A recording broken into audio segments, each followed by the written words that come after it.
Assalamu alaikum warahmatullahi wabarakatuh. So, I've talked about hijab before and how it's a form of worship and it's also a form of protection that Allah has given for us women. And as a Muslim, it singles out Muslimahs. And it's one of the things that quickly identifies a Muslimah on her religion. And I have a very strong feeling of pride and respect and just feeling of acceptance when I wear hijab because it reminds me of my religion. It's a constant reminder. And not only is it a constant reminder, but it also helps me be more conscious of how I represent myself in public. Because if I can't do the action in hijab, should I be doing it? And I think coming from a culture where our hair is prized and seen as just the most beautiful asset. My family are mostly redheads, and even those who aren't, hair is seen as a precious thing. And those of us who are redheads have had many experiences of people admiring, touching, sometimes without permission, our hair and wanting, coveting it.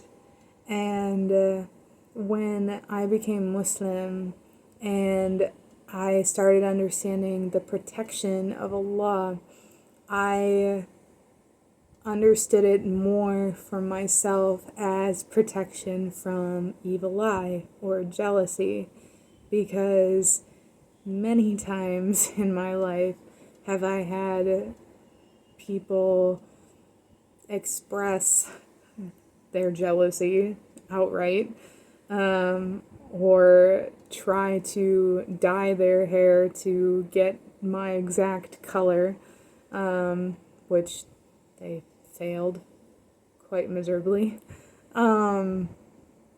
It always was a humorous thing for me, and when I became Muslim, it actually was a really hard thing for my mom, especially, to understand or accept that I wanted to cover it because I have red hair, this beautiful color that not many have. Like, why? Why would you cover that? It's part of who you are. It's part of our family. Covering it, like, are you ashamed of where you come from? And these questions also came from inside too. And I wasn't a full hijabi right away. There were steps that I took. And initially I just wore hijab during prayer. And there are still times where, when I'm able, I take it off outside because I want to feel the wind in my hair. Because yes, I do miss it. But, like, how important is this piece of cloth? You know? Like, how. It's just one little piece of cloth that I can just take off, right? Like, it's not gonna make me less of a Muslim, is it? No. But, yeah, so, like, you know what? Like, I'm just gonna take it off.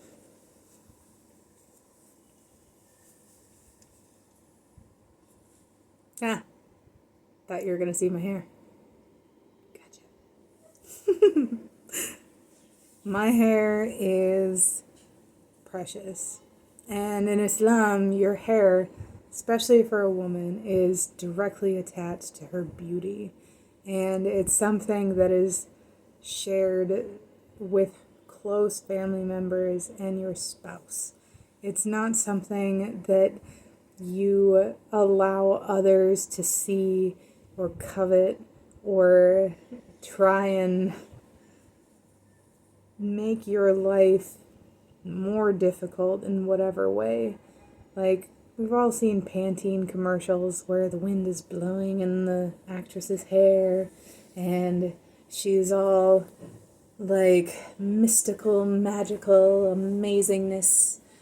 But this magic, this beauty, isn't for everybody. And the more I learned about Islam, the more I understood it's just boundaries of information, boundaries of who I am and who the world, everyone else, gets to see. And my most important, my most sacred and beautiful aspects are not for everyone to see. And I think it's interesting how a lot of people think that women should have this emblem of their beauty in some way shown for everyone to see. And it's also interesting to me that when I have encountered other Muslimahs, they have still long, luxurious hair, and it all has to fit under a hijab. And right now, I live in Bangladesh, where it's 104 degrees with a 100% humidity, and you expect all that hair to just get mushed in there and not have a heat stroke. Like, it's a lot to deal with. And a lot of Muslims get pressure from their families to keep their hair long because it's sunnah that your hair should be long. It's the beauty of a woman. And also there are some hadith or scholars who say that a Muslim's hair should always be at least chest length. So if for whatever reason, like bombings in Gaza, she has no clothes when she is dead, her hair will be her veil and she will remain covered. And while this is a very beautiful understanding of hair as a veil as well as part of your natural beauty, it's also not the thing that makes you Muslim.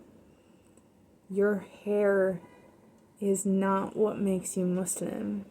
What makes you Muslim is believing that there is one Allah and only one Allah worthy of worship, and Muhammad sallallahu alaihi wasallam is his messenger.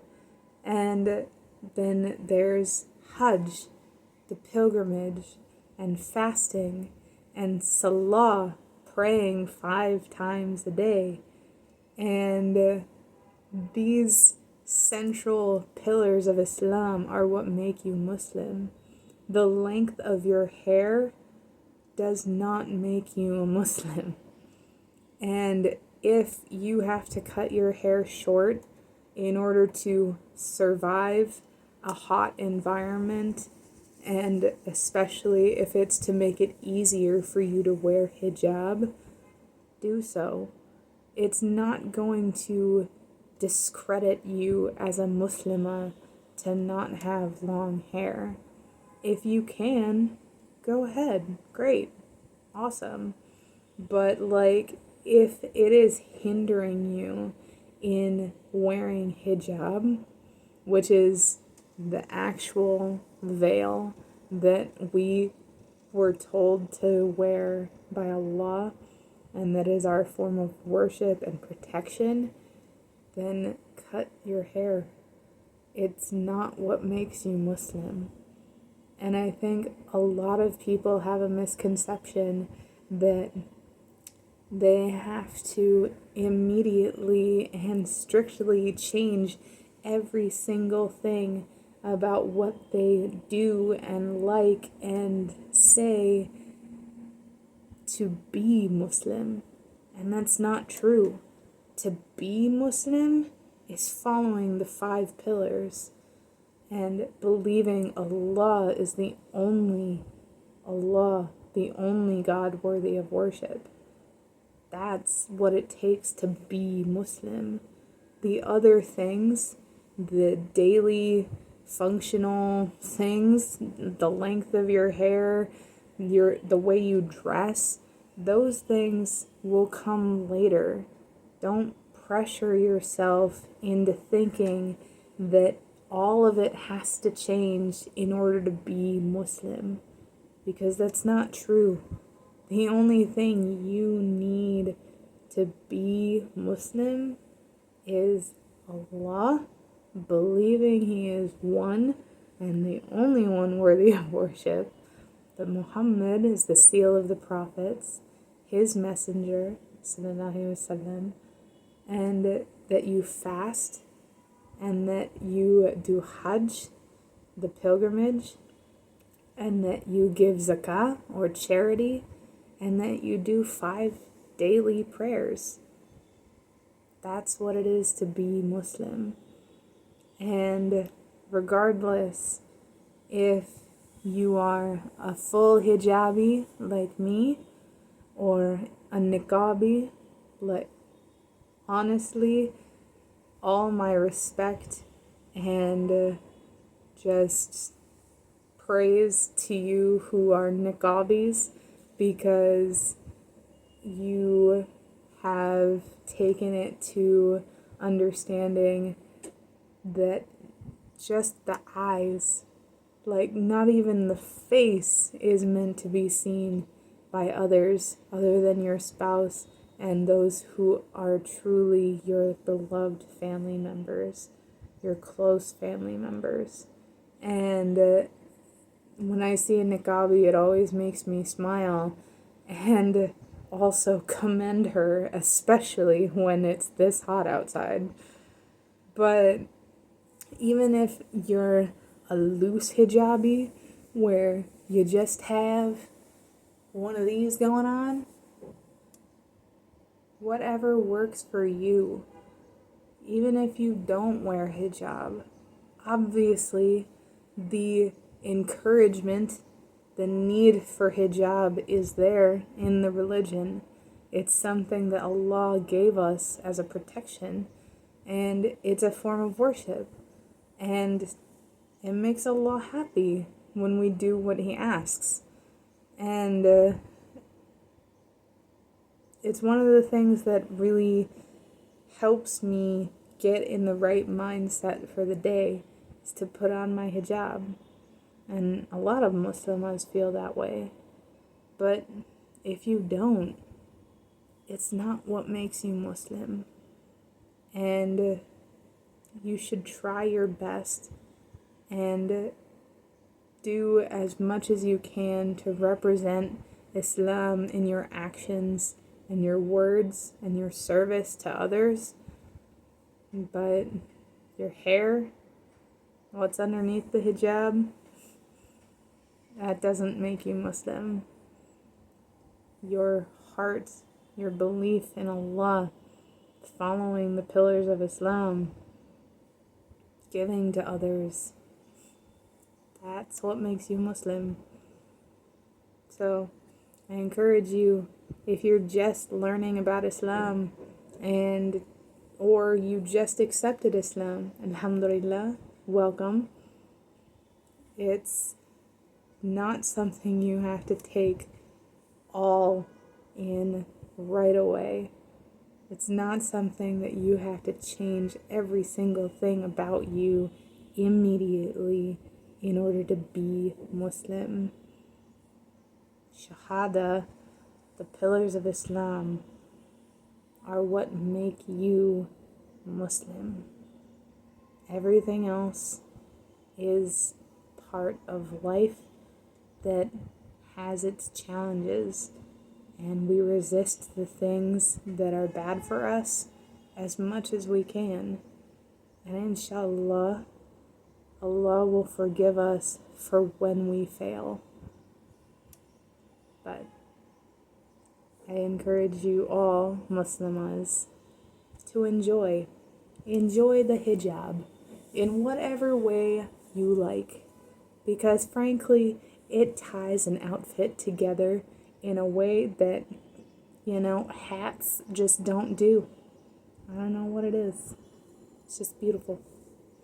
But yeah, may Allah keep you happy, healthy, and safe.